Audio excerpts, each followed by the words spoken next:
Right now, imagine feeding 10,000 hungry workers every single day for 20 years straight. No trucks, no refrigeration, no grocery stores. You'd need bakeries running around the clock, herds of cattle numbering in the tens of thousands, and a supply chain stretching across an entire country. That's not a hypothetical. That's exactly what archaeologists found buried beside the pyramids of Giza. The pyramids weren't just built with stone. They were built on an industrial food operation, one so massive some researchers now call it Egypt's first fast food industry. For most of us, the image is burned into memory. Rows of enslaved workers, whipped by overseers, dragging stone blocks under a brutal desert sun. That image partly comes from a Greek historian named Herodotus, writing over 2,000 years after the pyramids were actually built, based on rumor, not eyewitness testimony.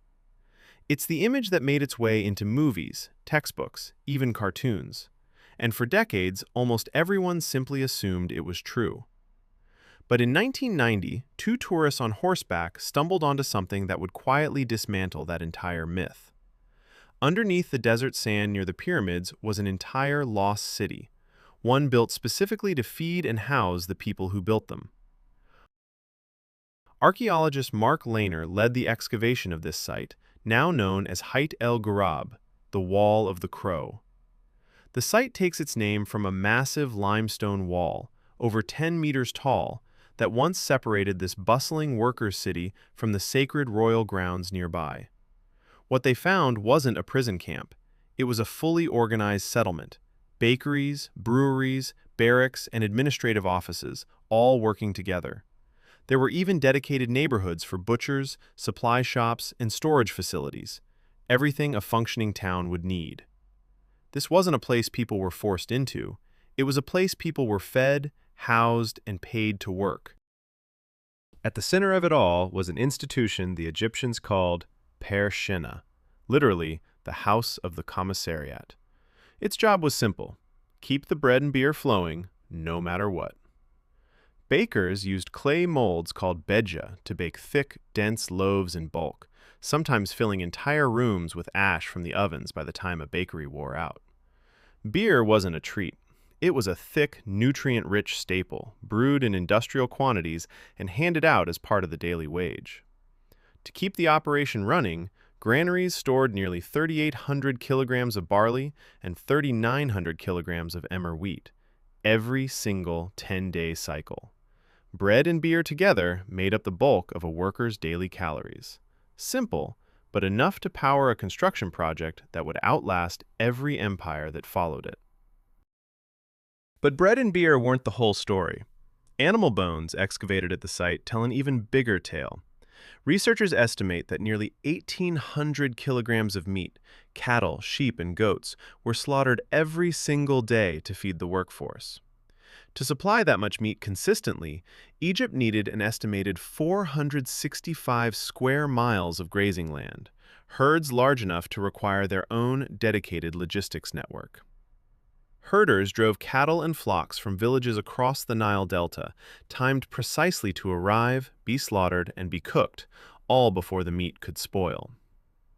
Meat wasn't the only protein on the menu either. Roughly 1,700 kilograms of fish were also brought in weekly from the Nile, meaning as much as half of the workforce's protein may have come from the river itself. This wasn't a farm feeding a village. This was a coordinated food supply chain feeding a small army.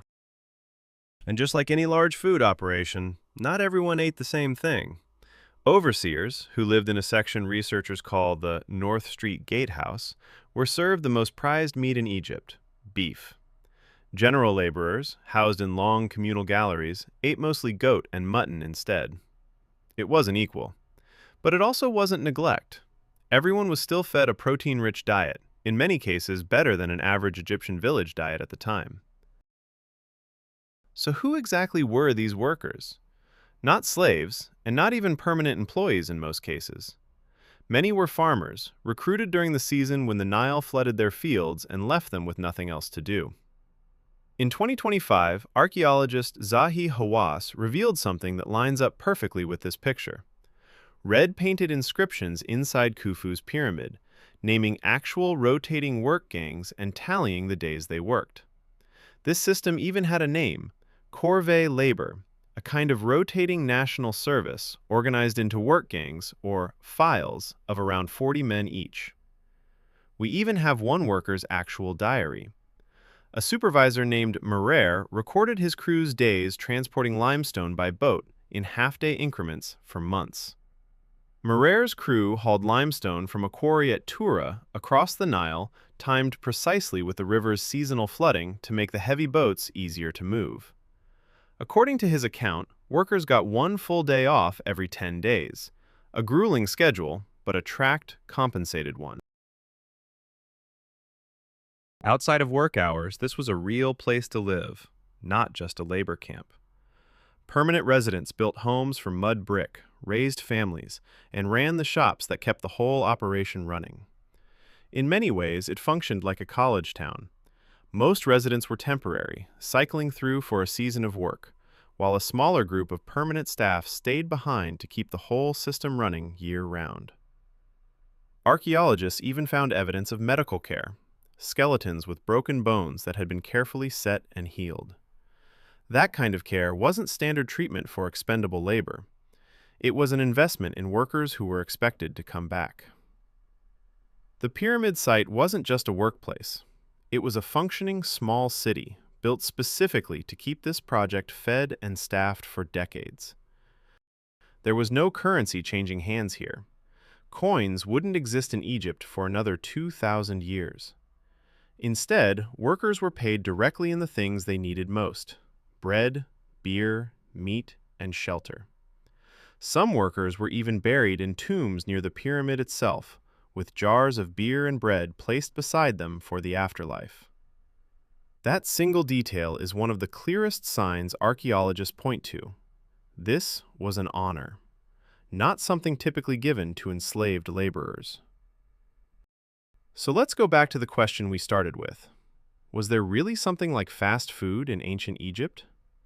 Not in the way we'd recognize it today, but structurally? The comparison holds up better than you'd expect. Standardized rations, bulk food production, a tiered menu based on rank, a supply chain built purely around speed and volume. To put the scale in perspective, a small village might feed a few dozen people a day. This operation fed 10,000 every day for decades without a single refrigerator. It wasn't fast food as a business, but it may be the earliest known example of industrial-scale food service in human history. So the next time you picture the pyramids, don't just picture stone and sand, picture bakeries running day and night. Picture cattle herds crossing the country.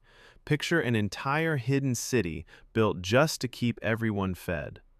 The pyramids weren't just a monument to a pharaoh, they were a monument to logistics. If you enjoyed overthinking this as much as I did, hit subscribe, because next time, we're taking apart another everyday thing that quietly changed everything.